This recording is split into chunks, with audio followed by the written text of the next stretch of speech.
Facebook founder and Meta CEO Mark Zuckerberg got on his private jet and flew all the way to West Palm Beach to go to Mar-a-Lago, sit down with President Trump, have some dinner, and lick his boots, begging for an apology. At least, that's how it happened in my head. The meeting, which was rumored on social media last night, was confirmed this morning on Fox News by President-elect's Deputy Chief of Staff, Stephen Miller. Stephen, real quick, Politico is reporting that Mark Zuckerberg was at Mar-a-Lago today meeting with President Trump. Can you confirm that? Yes, that's correct. And Mark Zuckerberg has been very clear about his desire to be a supporter of and a participant in this change that we're seeing all around America, all around the world with this reform movement that Donald Trump is leading. Mark Zuckerberg, like so many business leaders, understand that President Trump is an agent of change, an agent of prosperity. Right. And so business leaders, CEOs, everywhere, they want to be an element, a supporter, a booster of making our economy prosperous, delivering for American workers, and making sure that America is the most powerful, wealthiest, freest nation on the face of the earth. So we'll see what comes of that. And Mark, obviously, he has his own interests, and he has his own company, and he has his own agenda, but he's made clear that he wants to support the national renewal of America under President Trump's leadership. Yeah, he wants to support the national renewal of America. And also, he wants to keep his butt out of jail. But more on that coming up in a minute. Also, editor's note, remind me to call Brian Kilmeade later and tell him it's mar-a-lago, not mayor-a-lago. But you know what? That's just semantics. You may remember that President Trump and Mark Zuckerberg, they've had a very tumultuous relationship. As the head honcho at Facebook and Instagram, Mark Zuckerberg was one of the tyrants of industry, the social media tycoons who decided to, in a very sinister and socialist bit of censorship against conservatism, shutter Donald Trump's accounts after January 6th. It started with Twitter, and then it was just a domino effect. And pretty soon, Donald Trump was off of every platform, including Facebook and including Instagram. He's back on both of those now. And Mark Zuckerberg learned a very valuable lesson that you should never really attack or deplatform a one-term president, because that one-term president could always come back and become a two-term president. And then you're going to have to get on your private jet, fly to Mar-a-Lago, and do a little brown nosing so that you don't have to go and explain yourself in front of Congress, which Mark Zuckerberg does not want to do, because Mark Zuckerberg has been to Congress a lot. He's been to Congress more than some Congress people have been to Congress. In fact, one of my favorite episodes was when Senator Josh Hawley from Missouri literally manhandled Mark Zuckerberg and forced him, like a child, to stand up, turn around, and apologize to the people who he has harmed. Let me ask you this. There's families of victims here today. Have you apologized to the victims? Would you like to do so now? Well, they're here. You're on national television. Would you like now to apologize to the victims who have been harmed by your product? Show them the pictures. Would you like to apologize for what you've done to these good people? I'm sorry for everything that you've all been through. No one should have to go through the things that your families have suffered. And this is why we invested so much and are going to continue doing industry-leading efforts to make sure that no one has to go through the types of things that your families have had to suffer. Yeah, he doesn't want any more of that in his future. He's had enough of Josh Hawley to last him a lifetime. And with the Republicans in charge, not just of the White House, but of the House of Representatives and the Senate, Mark Zuckerberg knows that it is harvest time for the censors. It's time for everybody in Congress and everybody in Washington, and President Trump especially, who has been probably the most he's been probably the most visual and probably the most famous victim of censorship by these social media tycoons and technology companies. He's going to definitely make sure that these kinds of things, the kind of things that have happened to him and to others in the past, will never happen again. Now, Mark Zuckerberg is also a big fan of President Trump. You may remember there was that clip, an interview that he did right after President Trump was shot in Butler, Pennsylvania, right after President Trump fell to the ground and then rose up victorious, blood on his cheek, fist in the air, yelling, "Fight, fight, fight."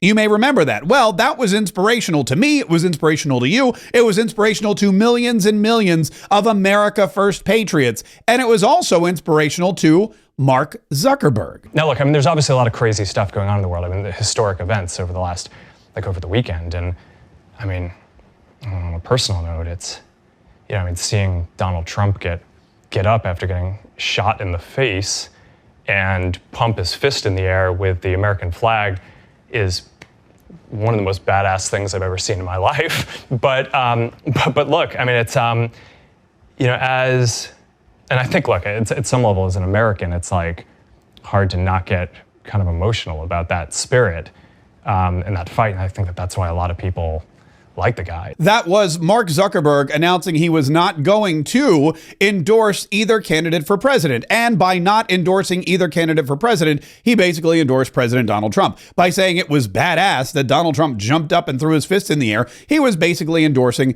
Donald Trump. By not investing millions and millions of dollars as he did in the past, as he did in 2020, as he did with other various elections across the country, he was basically endorsing President Donald Trump. Much like the Teamsters decided for the first time ever not to endorse the Democrat candidate or any candidate, which Donald Trump and the rest of Americans realized was truly an endorsement of President Donald Trump. Now, the irony being that after that iconic photo was taken and posted on social media, it got censored and suppressed by Facebook. The very same bad mama jamma photo that Mark Zuckerberg said, as an American, it's tough to not get emotional to see that fighting spirit. That same image, that same visage was censored and suppressed and shadow banned on the very network that Mark Zuckerberg runs.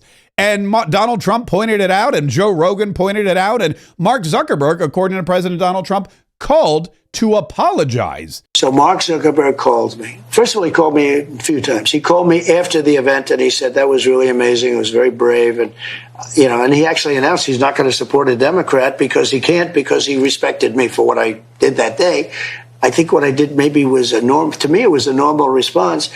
But I was called by Mark Zuckerberg yesterday, the day before, on this same subject.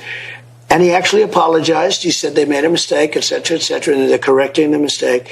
Google, nobody called from Google. So we got a statement at Fox. Nobody called from Google, by the way. I love how Donald Trump always has to have that little last, word. It's like, I got a call from Mark Zuckerberg. Mark Zuckerberg apologized. I got a call from Meta, the Facebook CEO. He said, I'm sorry, that shouldn't have happened. Also, I want you to know that I'm not going to endorse anybody for president this year. I'm not going to get involved in politics. And I want to say thank you again. And I apologize. Nobody called from Google, by the way. And this is, of course, look, Mark Zuckerberg is not an idiot. He's a very smart guy. He went to Harvard for like a semester. You don't go to Harvard for a semester without being a fairly smart individual. But there's a lot more going on here. I believe that Mark Zuckerberg understands that, yes, President Trump could keep him out of jail for election interference, or at least keep him off of Capitol Hill, a place that he does not want to go.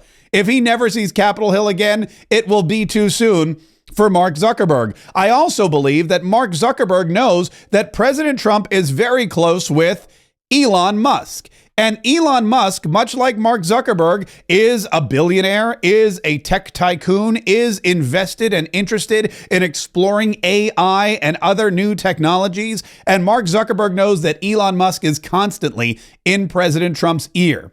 I imagine that Mark Zuckerberg is thinking to himself, holy cow, I've got to get in front of Donald Trump before Elon Musk tells him not to give me any contracts, not to work with me, to send me to jail for as long as possible, and to thwart any efforts I have to run my business and try to garner and create these new technologies. Because if Elon wants something done, look, he's BFFs with President Donald Trump. And also, I think Mark Zuckerberg's looking at these guys and saying, you know what? I want a seat at the cool kids table. Dana White's a billionaire. Donald Trump's a billionaire. Elon Musk is a billionaire. Mark Zuckerberg's like, I'm a billionaire. I'm young. I like fighting. You may actually remember that Elon Musk at one point challenged Mark Zuckerberg to a fight, mixed martial arts. It was going to be on. That fight was on like Donkey Kong, but unfortunately, Elon Musk's mother put the kibosh on it. She didn't want her little boy getting hurt. So, it's nice to know that no matter how rich and powerful you become, your mother is always there looking out for you. But it is interesting, and it did set the internet aflurry when President Trump and Mark Zuckerberg met at Mar-a-Lago. And again, we don't know exactly what they said, but whatever it was, I hope to God that it helps get my Facebook page unshadow banned. By the way, if you enjoyed this video, please make sure that you like, subscribe, and set your notifications, because I'm going to be honest with you, these days, this platform seems to like me more than Mark Zuckerberg's, and we're constantly pumping out new content. We're live every day from noon to 1 Eastern, 11 o'clock Central, and like I said, we've got videos and shorts and other fantastic specials coming out all the time, and you're only going to get to see them and enjoy them if you like, subscribe, and set those notifications, which you can do right now.